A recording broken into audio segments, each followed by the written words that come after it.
Bangla media, আমি সঙ্গে রয়েছি নেহা। আজকে বিশেষ খবরের দিকে নজর রাখুন। দ্বিতীয় বর্ষ পূর্তিতে মানুষের পাশে থাকার চেষ্টায় টিম নতুন দিশা। 26শে আগস্ট টিম নতুন দিশার দ্বিতীয় বর্ষপূর্তি উপলক্ষে পুরুলিয়া জেলার আরশা ব্লকের অন্তর্গত অযোধ্যা পাহাড়ের কাছে অবস্থিত চুলাপানি, হাটবেড়া, হেসবেড়া, ঝানকিবেড়া ও ভীমজোড়া এই গ্রামগুলিকে নিয়ে একটি অনুষ্ঠানের আয়োজন করা হয় টিম নতুন দিশার পক্ষ থেকে। এদিন এই অনুষ্ঠানে উপস্থিত ছিলেন পদ্মশ্রী পুরস্কার প্রাপ্ত দুঃখু মাঝি, পুরুলিয়ার প্রেসিডেন্ট গৌরব সিং সহ পুরুলিয়ার বিভিন্ন সমাজসেবী সংস্থার মেম্বাররা। অনুষ্ঠানের সূচনা হয় প্রদীপ উজ্জ্বলন এবং কেক কেটে। তারপর টিম নতুন দিশার সকল সদস্যরা নিয়ম শৃঙ্খলা বজায় রেখে অনুষ্ঠানের মূল পর্বে যায়।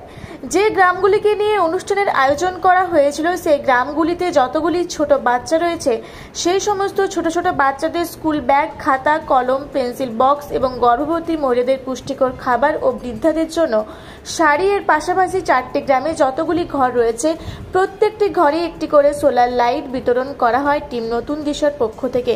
নতুন দিশার মেম্বাররা জানান, আজকে আমরা আমাদের সামর্থ্য মতো প্রয়োজনীয় কিছু জিনিস গ্রামবাসীর কাছে পৌঁছে দিলাম। আজ আমাদের দ্বিতীয় বর্ষপূর্তি উপলক্ষে আমরা যে 4টি গ্রাম দত্তক নিয়েছি তাদের সাথে এই দিনটি উদযাপন করতে চেয়েছিলাম যাতে তারাও একটু খুশি হয়, এবং আমরা সারা বছর ধরে যাদেরকে নিয়ে কাজ করছি তাদের সাথে এই আনন্দের দিনটি ভাগ করে নেবার চেষ্টা করলাম।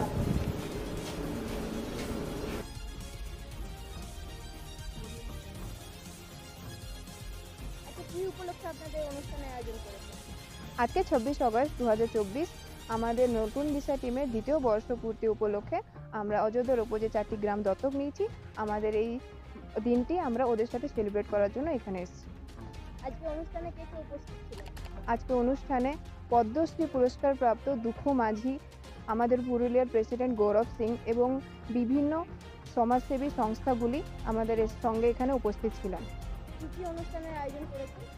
আজকে অনুষ্ঠানে এখানে যে 4টি গ্রাম রয়েছে তাদের যারা স্কুলে পড়ছে বাচ্চাগুলি, ওদের জন্য school bag, tiffin box, pencil box, pen, খাতা এগুলি ব্যবস্থা করা হয়েছে।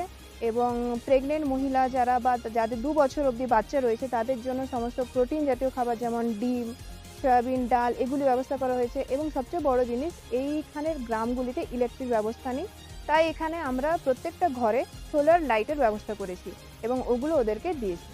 আচ্ছা, গত বছর আমরা দেখেছিলাম যে আপনারা একটা উদ্যোগ নিয়েছিলেন মা প্রকল্প, ওটা কি এখনো রয়েছে নাকি বন্ধ হয়ে গেছে? হ্যাঁ, ওটা এবছরেও রয়েছে এবং আগামী বছরেও থাকবে, কন্টিনিউ করব ওটা আমরা। আপনার পরিচয়?